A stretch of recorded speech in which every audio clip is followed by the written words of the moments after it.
सर्व उपस्थित बंधू आणि भगिनी, खरं तर अनेकांची नावं घ्यायला पाहिजे, पण जेवढी नावं घेऊ तेवढी नावं मागे राहतात. एवढ्या सगळ्या लोकांना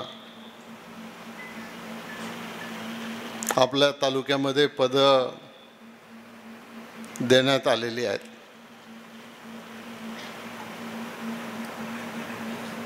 आज हा मेळावा या ठिकाणी संपन्न होत असताना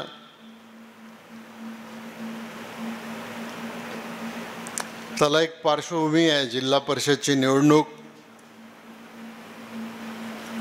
पंचायत समितीची निवडणूक, मंचर नगरपंचायतची निवडणूक आणि या तिन्ही निवडणुकांची तयारी करण्याच्या दृष्टिकोनातून आपल्याला सगळ्यांना सावध करण्यासाठी, सावधचा अर्थ माझ्यापेक्षा तुम्हाला जास्त चांगला माहिती आहे ना. गाडा ज्या वेळेला आपण सोडतो त्यावेळेला आपण पहिलं पळणाऱ्यांना सावध करत असतो. तर आता आपल्याला सगळ्यांना या निवडणुकींना सामोरं जायचं आहे आणि त्याची तयारी करायची. मी सुरुवातीलाच सांगतो की आजचा मेळावा हा फक्त आंबेगाव तालुक्यातील कार्यकर्त्यांचा मेळावा आहे. महिलांचा मेळावा आपण वेगळा घेणार आहोत. युवकांचा मेळावा सुद्धा आपण वेगळा घेणार आहोत. आणि शिरूर तालुक्यामध्ये सुद्धा 39 गावामध्ये असाच एक जनरल मेळावा घेऊन नंतर तिथं सुद्धा महिला आणि युवक यांचे मेळावे घेण्याच्या संदर्भामध्ये नियोजन करण्यात आलेलं आहे. मी सुरुवातीला रवींद्र करंजखेले यांचं मनापासून अभिनंदन करतो की त्यांची कार्याध्यक्षपदी निवड आपण केलेली आहे. याच्या आधी प्रकाशराव घोलप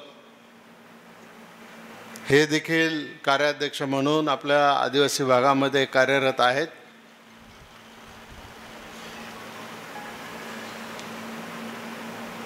त्यांचं मनापासून या ठिकाणी स्वागत. गावडेवाडीच्या ज्या नागरिकांनी, ज्या कार्यकर्त्यांनी आज जो प्रवेश केला त्याच्याबद्दल सर्व कार्यकर्त्यांचं मी मनापासून स्वागत करतो आणि आभार मानतो. आणि माझी खात्री आहे की तुमच्या हातामधून येणाऱ्या निवडणुकीमध्ये एक चांगल्या प्रकारची कामगिरी त्या ठिकाणी गावडेवाडीला करून दाखवता येईल.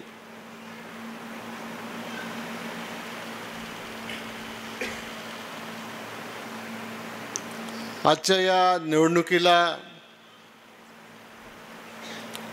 खरं तर बरेचसे मुद्दे शिवाजीराव आढळराव पाटलांनी या ठिकाणी मांडलेले आहेत.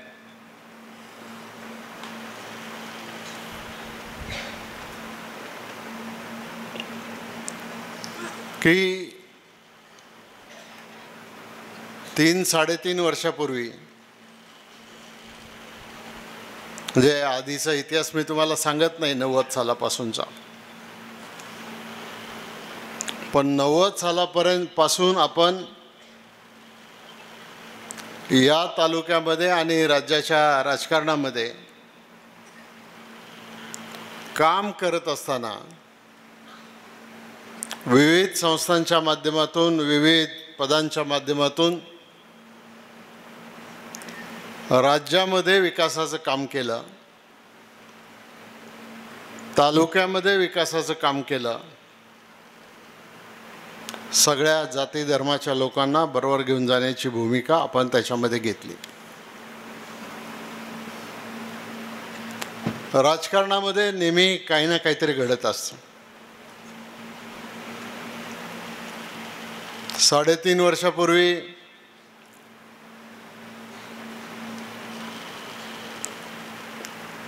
म्हणजे त्याच्या आधी मागच्या निवडणुकीमध्ये खरं तर काँग्रेसची आपली आघाडी होती, पण अचानक पक्ष नेतृत्वानं निर्णय घेतला आणि आपण शिवसेनेबरोबर आघाडी केली आणि उद्धवजी ठाकरे यांच्या नेतृत्वाखाली आपण राज्यामध्ये सरकार स्थापन केलं. त्या सरकारमध्ये सुद्धा मी कामगार मंत्री म्हणून, गृहमंत्री म्हणून काम करत होतो. परंतु पक्षाचे जेवढे आमदार निवडून आलेले होते त्या आमदारांनी एकत्र बसून निर्णय घेतला की आता आपल्याला याच्यामध्ये काही बदल करण्याची आवश्यकता आहे. आणि जवळजवळ 40-42 आमदारांनी नामदार अजितदादा पवार यांच्या नेतृत्वाखाली सरकारमध्ये सामील व्हायचा निर्णय घेतला.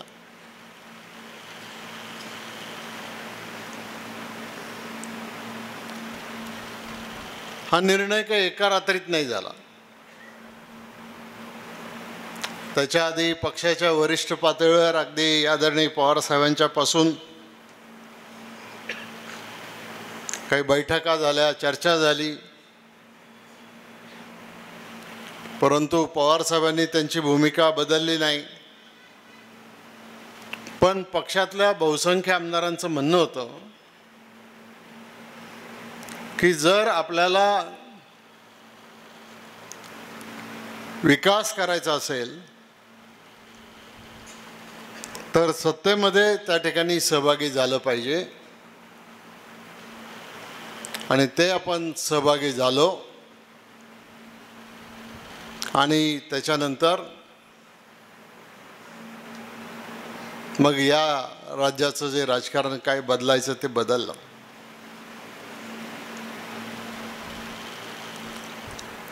खरं तर त्याच्यानंतर काम केल्याच्या नंतर काही काळ आपण काम करत होतो. त्याच्या आधी 90 पासून शिवाजीराव आणि आपण एकत्र काम करत होतो. 2004च्या निवडणुकीमध्ये लोकसभेला,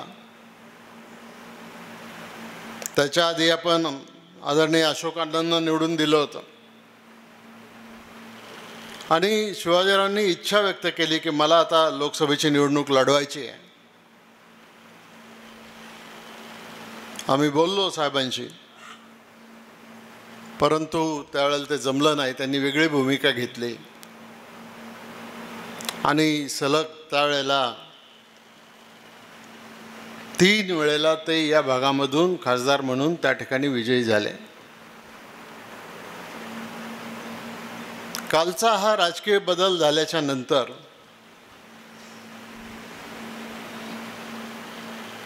ही जी निवडणूक आहे, ही निवडणूक म्हणजे ही लोकसभेची जागा ही राष्ट्रवादी अजित पवार गटाच्या वाट्याला आली. शिवाजीराव त्यावेळेला शिंदे सेनेमध्ये काम करत होते. वरच्या पातळीवर निर्णय झाला की शिवाजीरावांनी राष्ट्रवादी काँग्रेसमध्ये प्रवेश करावा आणि त्यांनी इथून ही लोकसभेची निवडणूक लढवावी. सगळं ठरलं आणि त्याप्रमाणे त्यांनी राष्ट्रवादी काँग्रेस पक्षाच्या तर्फे लोकसभेची निवडणूक सुद्धा लढवली. आपल्याला नाही आलं यश त्याच्यामध्ये, पण हा गाडा असाच पुढे गेला पाहिजे. आणि म्हणून मग लोकसभेच्या निवडणुकीमध्ये जे काही वातावरण होतं त्याच्याबद्दल शिवाजीरावांनी उल्लेख केला. मी फार आज सविस्तरपणाने त्याच्यावर बोलणार नाही, परंतु देशातच वातावरण असं होतं की पुन्हा एकदा नरेंद्र मोदींच्या नेतृत्वाखालीच देशामध्ये सरकार स्थापन होईल. आणि त्या परिस्थितीमध्ये सुद्धा महाराष्ट्रातल्या जनतेने थोडीशी वेगळी भूमिका घेतली आणि पवारसाहेबांच्या राष्ट्रवादीपेक्षा आपल्या राष्ट्रवादी काँग्रेस पक्षाला फक्त लोकसभेला महाराष्ट्रामध्ये एकच जागा त्या ठिकाणी जिंकता आली. महाराष्ट्रामध्ये विकास आघाडीला जास्त बहुमत मिळालं. आपल्याला थोडी पिछाट सहन करायला लागली, पण उरलेले जे 6 महिने होते त्या 6 महिन्यामध्ये सरकारमध्ये जे निर्णय घेतले गेले त्या निर्णयामुळं आपल्या राज्यामध्ये आज जे महायुतीचं सरकार आहे, या महायुतीच्या सरकारला 242 जागा मिळाल्या आणि घवघवीत यश महायुतीच्या सरकारला मिळालं. आपले आमदार चांगले निवडून आले. 40 पेक्षा जास्त आमदार निवडून आले. आपले सरकारमध्ये परत आपण सामील झालो आणि आज आपण पाहतोय देशाच्या पातळीवर किंवा राज्याच्या पातळीवर पायाभूत सुविधांच्या क्षेत्रामध्ये किंवा अन्य क्षेत्रामध्ये देशाचं सरकार किंवा राज्याचं सरकार जे काम करतंय ते या देशाला आणि महाराष्ट्राला पुढे घेऊन जाणारं एक प्रकारचं वेगळं काम त्या ठिकाणी घडतंय. पण दुर्दैवानं आपल्या तालुक्यामध्ये कदाचित त्यावेळेला आपण आपली बाजू मांडायला कमी पडलो असू. लोकसभेच्या निवडणुकीच्या वेळेला मला अपघात झालेला होता, मी प्रचारात येऊ शकलो नाही. विधानसभेच्या निवडणुकीत सुद्धा मर्यादा होत्या आणि त्याचा सगळ्याचा जो काय व्हायचा तोटा तो तोटा आपल्याला झाला आणि आपण फक्त 1500 मतांनी निवडून आलो. आणि 1500 मताने निवडून आल्याच्या नंतर आता पुन्हा मला मंत्रिमंडळात घ्या हे सांगायचा नैतिक अधिकार माझ्याकडे राहिलेला नव्हता. ठीक आहे, नाही आपण सरकारमध्ये समाविष्ट होऊ शकलो, पण शेवटी विकासाची जी कामं करायची आहेत ती कामं करण्याच्या दृष्टिकोनातून आज पाहिलं तर मी जरी मंत्रिमंडळात नसलो तरी पक्षामधलं माझं स्थान अबाधित आहे. जसे शिवाजीराव पाटील म्हाडाचे अध्यक्ष आहेत, आपल्या पक्षाच्या 7 जणांच्या कोर कमिटीचा मेंबर म्हणून मला आज राज्यामध्ये काम करायला संधी मिळते. त्याच्यामध्ये प्रफुल्ल पटेल, अजित पवार, छगनराव भुजबळ, सुनील तटकरे, हसन मुश्रीफ आणि दिलीप वळसे पाटील, आम्ही सगळेजण या पक्षाला नक्की कुठल्या दिशेने घेऊन जायचंय, राज्यामध्ये आपली काय धोरणं असली पाहिजेत. कारण आपण जरी दुसऱ्या पक्षांच्या बरोबर आघाडी केलेली जरी असली तरी छत्रपती शिवाजी महाराज, छत्रपती शाहू महाराज, महात्मा फुले आणि डॉक्टर बाबासाहेब आंबेडकर यांनी जी विचारधारा स्वीकारलेली आहे तीच विचारधारा घेऊन आपण जन्मल्यापासून त्या ठिकाणी काम करतो आहोत आणि आजही तीच दिशा घेऊन आपला पक्ष हा पुढे चाललेला आहे.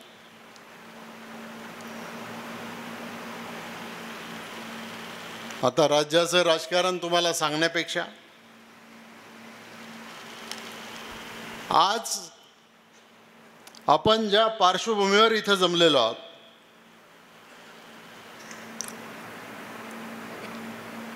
ती म्हणजे आगामी येणारी निवडणूक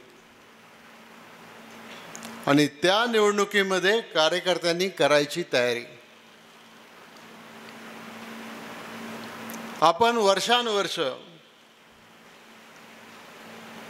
एक वेगळ्या पद्धतीनं राजकारण करत राहिलो, पण कालच्या निवडणुकीमध्ये ज्या पद्धतीनं प्रचार केला गेला, ज्या पद्धतीनं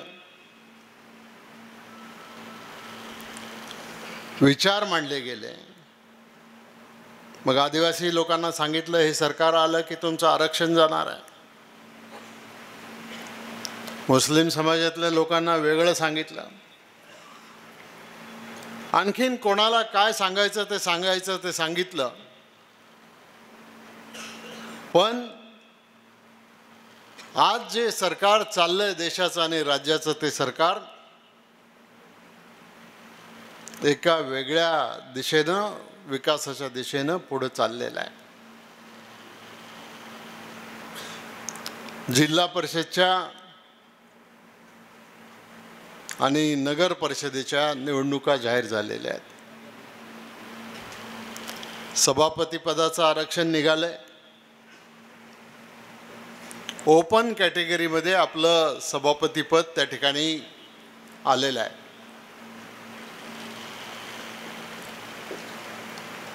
बाकीच्या जागांचं आरक्षण 13 तारखेला त्या ठिकाणी निघणार आहे की कुठला गट आणि कुठला गण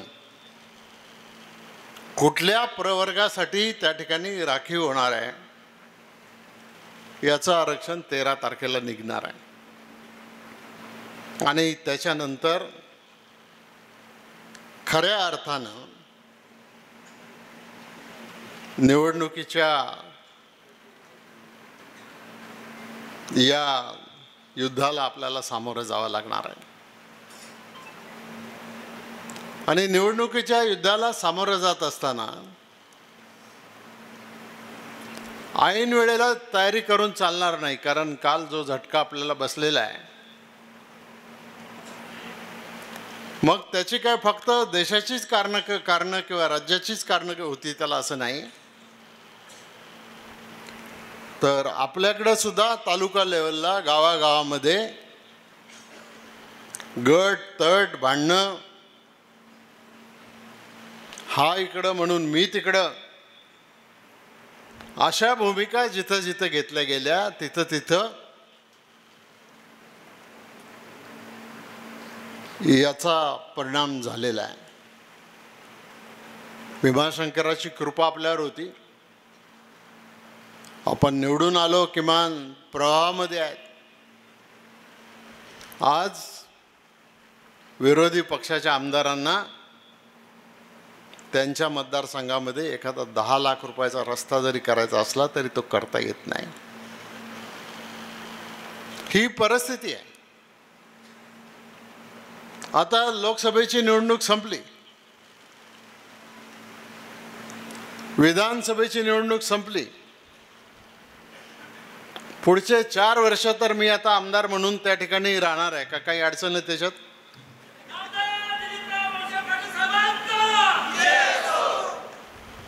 काय 4 वर्ष मी आमदार राहणार आहे का नाही राहणार आहे? आणि मग आपल्याला अनेक विकासाची कामं करायची आहेत. पण विकासाची कामं करताना सगळीच कामं काय दिल्लीहून किंवा राज्यातून होतात असं नाही. तर विकासाची कामं छोटी मोठी कामं जी आहेत, एखाद्या वाडीचा एखाद्या वस्तीचा रस्ता, मोठी कामं आपण खूप केली, त्याची मी आता पुनरुक्ती या ठिकाणी करत नाही. पण त्याच्यासाठी जिल्हा परिषद आणि पंचायत समिती आपल्या ताब्यामध्ये असणं अत्यंत महत्त्वाचं आहे.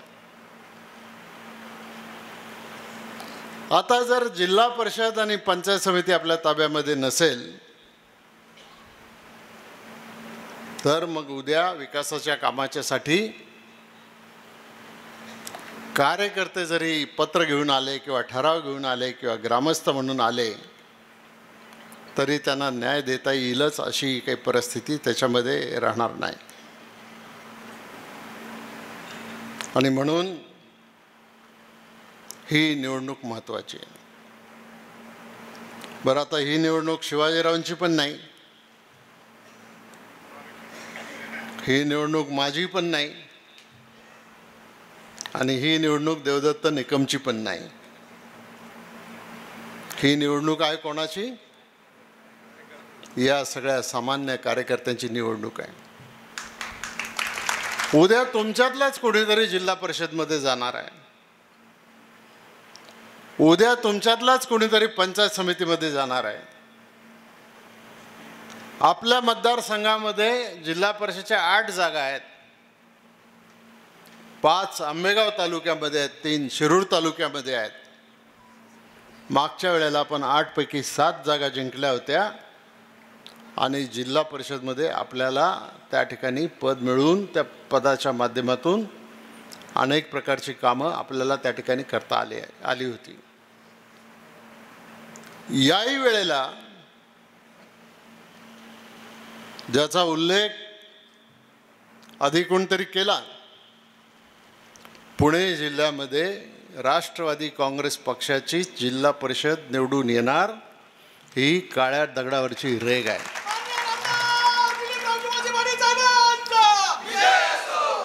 आज 8-9 आमदार आहेत आपले, आपली ताकद आहे. अजित पवारांच्या सारखा एक कर्तृत्वान नेता आपल्या बरोबर आहे.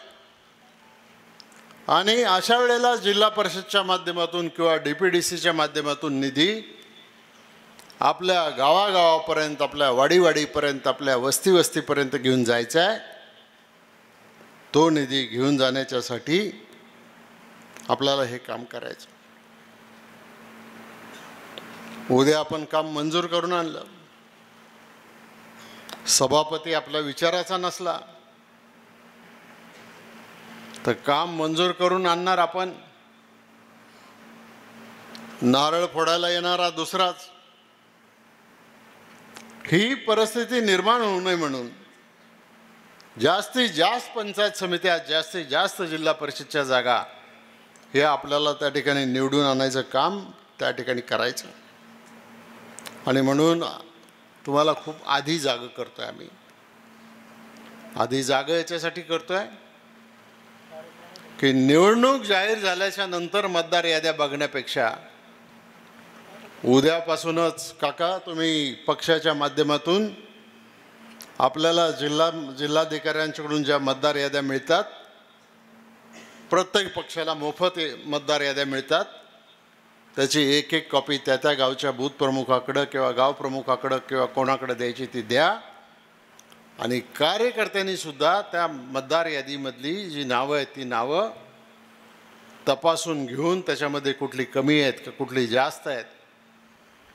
आता कोणाचं कमी झालं असेल तर ते वाढवता येणार नाही, पण त्याचा अभ्यास करून उद्याच्या निवडणुकीमध्ये आपल्या गावामध्ये काय परिस्थिती राहील याचा विचार आपण त्या ठिकाणी करायचं काम करतो. आता मतदार याद्या तपासल्या पाहिजेत. आणि शिवाजीरावांनी सांगितल्याप्रमाणे आम्ही सुद्धा गाववार दौरे करणार आहोत, येणार आहे तुमच्या गावामध्ये. कार्यकर्त्यांना विनंती हीच आहे की तुम्ही जर निष्ठावान कार्यकर्ते पक्षाचे असाल तर गावामध्ये ज्या वेळेला आपल्या पक्षाच्या पदाधिकाऱ्यांचा दौरा असेल त्यावेळेला जास्तीत जास्त लोकांना त्या ठिकाणी उपस्थित ठेवून त्याच्यामध्ये त्यांना आपले विचार मांडून आपण त्याच्यामध्ये या सगळ्या गोष्टी सांगण्याचा प्रयत्न आपण त्या ठिकाणी केला पाहिजे. मी आणखीन एका गोष्टीकडे लक्ष वेधू इच्छितो. काय झालं आहे की या लोकसभेच्या निवडणुकीमध्ये आणि विधानसभेच्या निवडणुकीमध्ये आपल्याला धक्का बसल्यापासून आपले कार्यकर्ते जरा थोडे शांत झाले, जरा टाळ्या वाजवायलाही शांत झाले. नाही कुठं मला शेवटचा माणूस टाळी वाजवताना दिसत नाही, मग तो नक्की आपल्याच पक्षाचा आहे. घोषणा द्यायलाही शांत झाले. आणि आज विरोधी पक्षाच्या माध्यमातून वेगळ्या वेगळ्या प्रकारचे आरोप त्या ठिकाणी केले जात आहेत. आता ते खरे असतील तर आपण मान्य करू, पण ते खरे नसतील तर त्याला उत्तर देण्याची जबाबदारी फक्त शिवाजीराव आढळराव पाटील आणि दिलीप वळसे पाटील आणि पक्षाच्या पदाधिकाऱ्यांची आहे. तुमची कोणाचीच काही जबाबदारी नाही त्याच्यामध्ये आहे का नाही? सांगा जरा जोरात. मग ते उत्तर तुम्ही त्याला दिलं पाहिजे. आज आपण पाहिलं श्रावण महिन्यामध्ये भीमाशंकरला जाणारा जो रस्ता आहे त्या रस्त्याला खड्डे पडले आणि तो दुरुस्त होत नव्हता. उदाहरण सांगतो तुम्हाला. तर तिथं काही लोकांनी आंदोलन केलं की आमदारांनी याच्याकडे लक्ष दिलं नाही. पण आपल्यातल्या किती कार्यकर्त्यांना माहिती आहे की आता हा इकडचा बनकर फाटा जुन्नरचा तिथपासून तर तळेघरपर्यंत आणि खेडपासून तर भीमाशंकरपर्यंत हा सगळा रस्ता आता नॅशनल हायवेकडे हस्तांतरित झालेला आहे. आता नॅशनल हायवे कोणाच्या अखत्यारीत आहे? केंद्र सरकारच्या. त्याची जबाबदारी कोणाची आहे? मग खासदाराला प्रश्न विचारण्याच्या ऐवजी तुम्ही जर आम्हालाच प्रश्न विचारायला लागला आणि आमचा कार्यकर्ता त्याला जर एकही प्रश्नाचं उत्तर द्यायला लागला नाही तर जनतेमध्ये मग हा गैरसमज त्या ठिकाणी वाढत जातो. याचा अर्थ आम्ही शांत बसलोय असं नाही. खासदार नसला म्हणजे काय आपला मतदारसंघ काय असा मागं राहील? काय राहील? मग आपला मतदारसंघ जर मागं ठेवायचा नसेल तर त्याच्यामध्ये सुद्धा त्याचं टेंडर काढून आज त्या रस्त्याच्या दुरुस्तीचं काम हे हातामध्ये त्या ठिकाणी घेतलं गेलेलं आहे. रस्त्याचं काम तर खूप मोठं आहे की जवळजवळ 1000 कोटी रुपये खर्च होणार आहेत दोन्ही रस्त्याला. म्हणजे बनकर फाट्यापासून तर तिकडे जाणारा रस्ता आणि खेडवरून भीमाशंकरला येणारा रस्ता 1000 कोटी रुपये खर्च होणार आहे. भीमाशंकरच्या देवस्थानला आपल्या सगळ्यांच्या आग्रहास्तव अजितदादांच्या पुढाकारांना, मग देवेंद्र फडणवीस असतील, एकनाथराव शिंदे असतील, आपल्या सगळ्यांच्या प्रयत्नामधून आज 227 कोटी रुपयाचा भीमाशंकर विकासाचा आराखडा त्या ठिकाणी मंजूर झालेला आहे आणि त्याचं टेंडरसुद्धा आता निघालेलं आहे. काही दिवसांमध्ये त्याचंसुद्धा काम होईल. असे अनेक कामं आहेत. कारखाना, धरण, बंधारे, कॅनॉल, इंजिनिअरिंग कॉलेज, मेडिकल व्यवस्था या सगळं मी तुम्हाला सांगितलं. पण आज तुम्ही मला कोणी दाखवून द्या की घोड नदीवर वरच्यापासून तर खालपर्यंत शिरूरपर्यंत कुठल्याही गावामध्ये पलीकडे जायला पूल नाही आणि तिथं पूल बांधायला पाहिजे अशी एखादी जागा मला दाखवून द्या. एक सुद्धा जागा तुम्हाला सापडणार नाही की तिथं आता पूल बांधायला पाहिजे. ते सगळे पूल आपले बांधून झाले. मीना नदीवरचे पूल बांधून झाले. खेड तालुक्यामधले पूल त्या ठिकाणी बांधून झाले.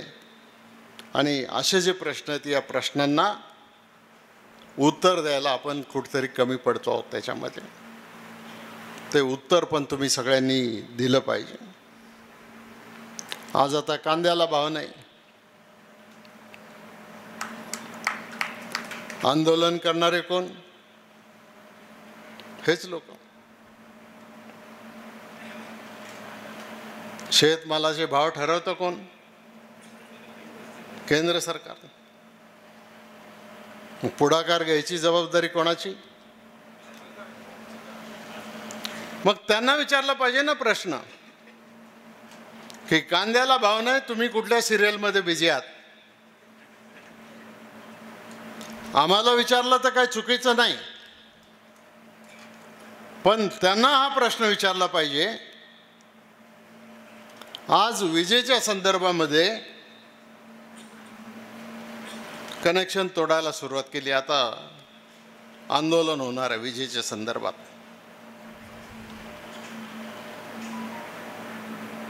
का कनेक्शन तोडायला सुरुवात केली? वीज बिल भरलं नाही म्हणून? तुम्ही सगळ्या शेतकरी मंडळींनी मला सांगा की तुम्हाला ज्याच्या मोटारी 7.5 हॉर्सपॉवरच्या आतमध्ये आहेत त्यांना वीज बिल येतंय का? ते विसरून गेले तुम्ही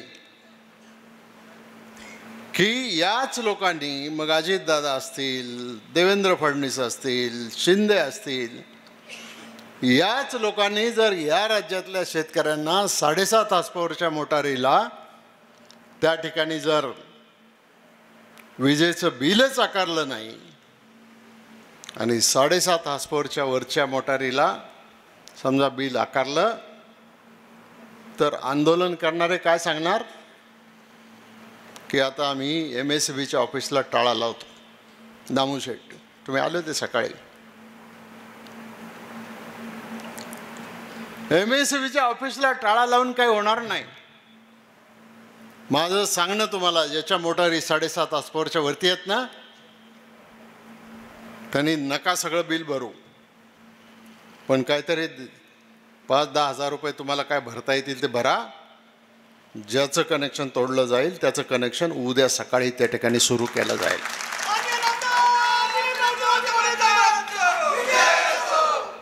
पण आंदोलनच अशी करायची, मतावर डोळा ठेवून, राजकारण डोळ्याच्या समोर ठेवून आंदोलन करायचं. कारखान्याची वार्षिक सभा झाली. किती भाव दिला आपण? 3290. आजचे पेपर वाचले? माळेगाव सहकारी साखर कारखान्याने भाव जाहीर केला सभासदांना 3400 रुपये आणि गेट केनवाल्यांना 3200 रुपये. आपण किती देतो गेट केनवाल्यांना? सभासदांच्या बरोबरीने देतो. आपण जर गेट केनला वेगळा भाव दिला तर आपण सुद्धा आपल्या शेतकऱ्यांना 3400 रुपयाचा भाव देऊ शकतो किंवा त्याच्यापेक्षा जास्त आपण भाव देऊ शकतो. आणि मग इतका चांगला चाललेला कारखाना तोट्यामध्ये गेला होता आणि मी फायद्यामध्ये आणला, अशा वल्गना कोणी करत असेल तर त्यांना माझं एवढंच सांगणं आहे की योग्य वेळेला तुमच्या या प्रश्नाचं उत्तर दिलं जाईल. कारण आपण कारखाना काढला त्यावेळेला आपल्या तालुक्यामध्ये 1 लाख टनसुद्धा ऊस नव्हता. गेल्या सीझनमध्ये आपण 10 लाख टन ऊसाचं गाळप केलं. 11 लाख. या सीझनमध्ये सुद्धा 12 लाख टन ऊसाचं गाळप करायचा आपला प्रयत्न आहे. आता अतिवृष्टीचे पंचनामे करा. काय घडलं मराठवाड्यामध्ये असं? आज एक गाव नीट राहिलं नाही, एक जमीन शिल्लक राहिली नाही. सगळ्या जमिनी खरडून गेल्या. सरकारला ज्यावेळेला काम करायचं असतं त्यावेळेला ही जी अतिवृष्टी झाली याचा परिणाम 20 जिल्ह्यामध्ये झाला.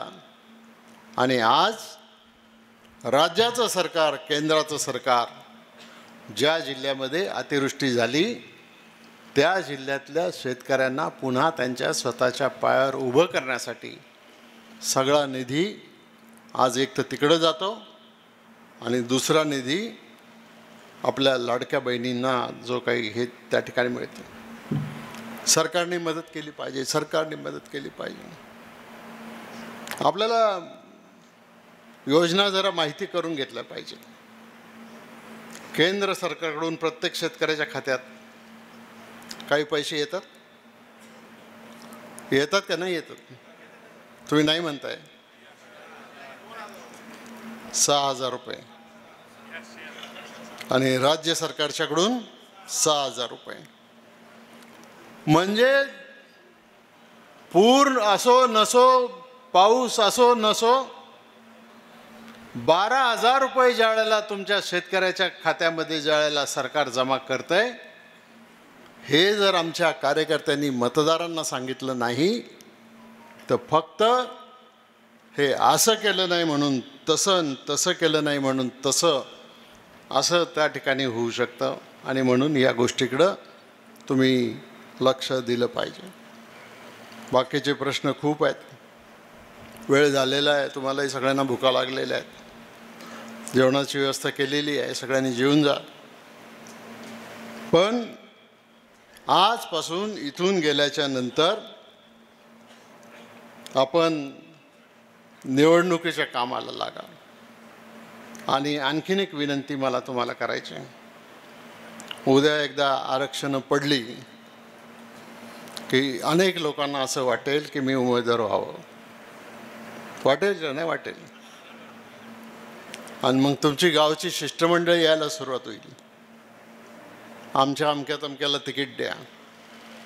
पण ही शिष्टमंडळं तुम्ही ज्या वेळेला घेऊन येता ना, जर दुर्दैवानं एखाद्याला जर तिकीट देता आलं नाही तर विनाकारण त्याच्यामध्ये गावामध्ये 2 गट त्याच वेळेला होतात. आणि ते गट त्या ठिकाणी होऊ नयेत याच्यासाठी तुम्ही शिष्टमंडळ आणू नका. ज्याला निवडणूक लढवायची इच्छा आहे त्यांनी पक्षाच्या अध्यक्षांच्याकडं त्या ठिकाणी अर्ज द्या, पूजनला अर्ज द्या. आम्ही त्याचा सगळ्याचा अभ्यास करू आणि तो अभ्यास करून मग बाकीच्या गोष्टी आपण त्या ठिकाणी मार्गी लावू. मग आता प्रश्न फक्त, जरी तो या निवडणुकीचा प्रश्न नसला तरी आदिवासी भागाची पाणी योजना, सातगाव पठारची पाणी योजना, काल मी सातगाव पठारच्या लोकांना सांगितलं, आणि बाकीच्या पाणी योजना, या योजनांच्या संदर्भात आपण नंतर कधीतरी बोलू. आपण आलात, आपलं सगळ्यांचं मी मनापासून आभार मानतो आणि आपल्याला धन्यवाद देतो आणि या ठिकाणी थांबतो. जय हिंद, जय महाराष्ट्र.